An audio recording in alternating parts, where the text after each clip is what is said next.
interesting times we have upon us. Yesterday, the state of Iowa announced that they recommend schools close for at least 4 weeks. And I know in my area, all of the schools are closing for 4 weeks. Some may have seen this coming, some may not. Some may dread this, some may look forward to this. And I was reflecting on it this morning, like, man, this is crazy that we are just being asked to, slow down and cancel plans and be safe, be cautious, be prepared. Honestly, things that we probably should have been doing before all of this. I think it's crazy that it takes a virus or, a pandemic, whatever, to make us stop and say, hey, are we prepared if something happens? And a lot of us aren't.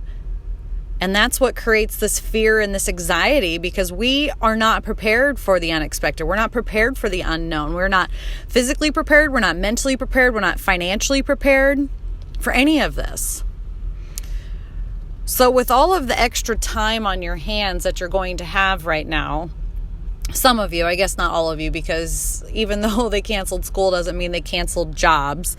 A lot of us still have to go to work. Hell, I still got to go to work. I'm pretty fortunate that I can work from just about anywhere.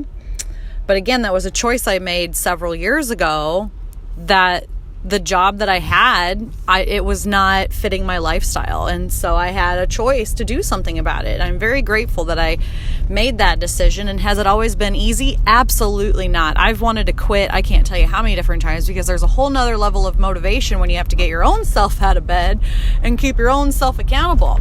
Nobody can fire you if you're a business owner, if you're trying to make a living on selling things or helping people. Like, it's up to you to uncover those wants and needs and go out there and make it happen. Nobody is saying, Sasha, you should be doing this, or Sasha, you should be doing that. That is my own responsibility. I have to take responsibility for that. And so I've almost feel like I've been prepping for this, because I have everything I need.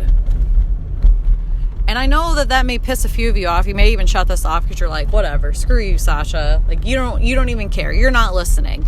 And I am. And I want to help. And if you need help, just message me. I'm a pretty easygoing person, and I'll be an ear to listen. And if you want some suggestions or recommendations or brainstorm or just to scream at somebody, like, message me. You can yell at me. It's fine. I'll let you. This is me giving you permission that it is okay to cry. It is okay to scream. It is okay to yell. But then I want you to pick yourself up and do something about it. Do something about it. If you find that you have extra time on your hands now, or you're being forced to stay at home with your kids or without your kids, or whatever that looks like in your particular situation, maybe now is the perfect time to start that blog. Maybe now is the perfect time to start that new workout routine. Maybe now is to start researching meal plans, or start that podcast, or just journal about your kids and your family and your life. Maybe now is the time to connect with your husband or your children on a deeper level. We're being forced to connect with one another in close proximity. So why not make the best of it? It's up to you whether you instill fear into those around you, or if you're like, hey, yes, I get it, this sucks, but let's make the best out of it. How can we make the best out of it? And so my challenge for you is to go an entire day without complaining. Go an entire day without complaining. It is not easy. It is not easy. But it changes your brain's way of thinking. Instead of saying, oh, this sucks, I don't have this and I don't have that. What do you have? Turn that complaint into something that you can be grateful for. And if this triggers you, in any way, you probably have some inner work to do. Maybe now is the best time to pick up that personal development book that so many people laughed at me for.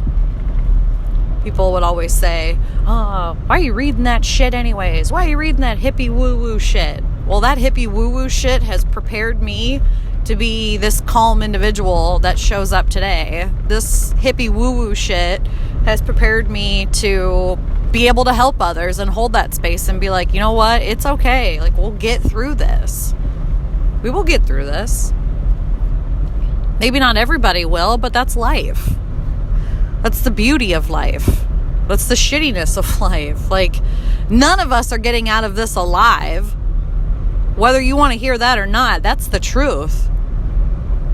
Maybe today's your time, maybe it's not. None of us know. None of us know. So don't live your life in fear. Don't let this scare you, because nothing is more contagious than fear. Nothing is more contagious than fear. So what's the opposite of fear? What's the opposite of anxious? What's the opposite of overwhelm? How can you start to practice those? How can you start to implement things to support inner calmness or inner peace on a daily basis?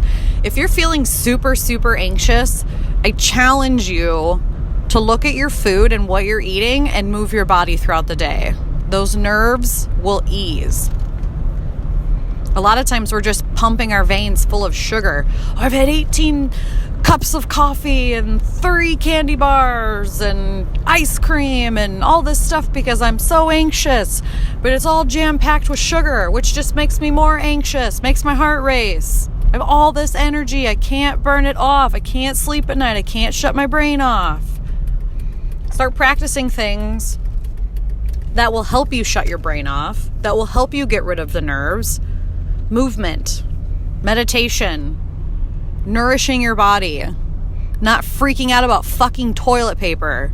I'm sure you have some old t-shirts in your house that you can cut up into squares and wipe your ass with them and rewash them if you really needed to. Be fortunate you're not forced to shit in the woods. Be fortunate that you still have running water. This is really like first world problems, guys. I know it sucks, but there is always somebody worse off than us. Always, always, always, always. And not saying that you need to, sell yourself short to help the next person. But if you are willing and able to help somebody in need during this time or any time, then you should. Don't take on more than you can energetically hold, mentally, physically, financially. Don't take on anything that would feel like a burden to you. But if you feel blessed, if you feel grateful, if you feel abundant, I encourage you to share with somebody next to you, close to you. If you're fortunate enough that you can work from home and watch a couple extra kids to help out the next person, do it if you feel like it. Don't do it if you don't feel like it, because then you're just putting more negativity on your own plate. But if you're like, you know what? I feel like I could really watch a couple people's kids. Offer that. Or if you're like, I have an extra couple cans of formula. Who needs it? Like, I have a stockpile. Or if you have extra diapers, or if you have extra wipes, or if you are one of those people who do stock up on essentials like toilet paper and soap, and you have a couple to spare them. I mean, if it's not going to hurt you, why not? If you can feel good doing it, why not? If you can donate to somebody, why not? That's the beauty of abundance, is there is enough to go around, but the fear makes us think that there's not. The fear sets in, which creates panic, which creates more anxiety, which creates more overwhelm. Every day, we are given a choice to spiral upwards in positivity or spiral downwards in negativity. It would be great if we could all just remain neutral, because there is a neutral kind of like spot. But the sweet spot is just above that, where you start to spiral into positivity. The better it gets, the better it gets. Or when it rains, it pours. Which one are you? Which one are you? So what I want to leave you with today is, what is the bigger lesson here? What is your takeaway from this? And maybe what you do is you journal out all of your feelings around this topic, all of the fears. Do a little bit of research on this case and understand that majority of people will live through this. We're just trying to reduce the number of cases that come up. We're trying to save those people's lives who, if infected, would not make it. For example, the elderly, like your grandparents or your great-grandparents, or those with special needs. You guys know people with special needs have a place in my heart forever and always. So I'm going to do my part and cancel, my travel plans and stay home more. I'll do a few things here and there, but I'm not going to expose myself to large groups of people and then bring that stuff home or to other people who are in need, right? So how can we make the best of it? How can we all just do our part and watch out for one another? Like, we're in this together. Maybe what we do is just do more virtual meetups so we don't feel so alone. Or maybe we actually play games with our kids. But like I said, if you're feeling really overwhelmed, journal it all out. Sometimes, or just talk to somebody about it that's going to hold space and not judge. Because sometimes it's just easier to get all that stuff off your chest. It's just easier to get all that stuff off your chest. You just feel better after you let it all go. Go for a walk, go for a run, eat some healthy foods, try to meditate, journal. Do these things, guys. I know it sounds crazy, but they will help. You will feel better after doing it. Try to go the whole day without complaining and see how you feel at the end of the day. If you're like, wow, I complain a lot and I don't really like that about myself. Now's the perfect time to change it. Now is the perfect time to show your kids that, hey, things happen and this is how we're going to deal with it. We're just going to stay calm about it because it's out of our control. We're going to focus on those things that we can control. We're not going to scare those around us by saying, we're all going to die. The zombie apocalypse is coming. We have no toilet paper to wipe our ass. We're just going to be like, guys, it's cool. This is going to suck for a while. Things are going to get rocky for a while. But we're going to make it through this because we've made it through everything so far. And this is just another hurdle. This is just another obstacle. We'll get there.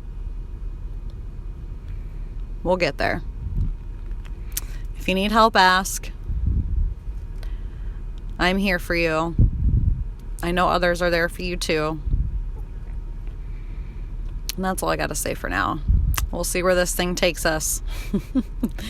It will be an interesting 2020. It's so crazy how things can change so quickly. You look back 6 months ago and this just was not a thought. We're like, 2020 is going to be awesome. And now it can still be awesome.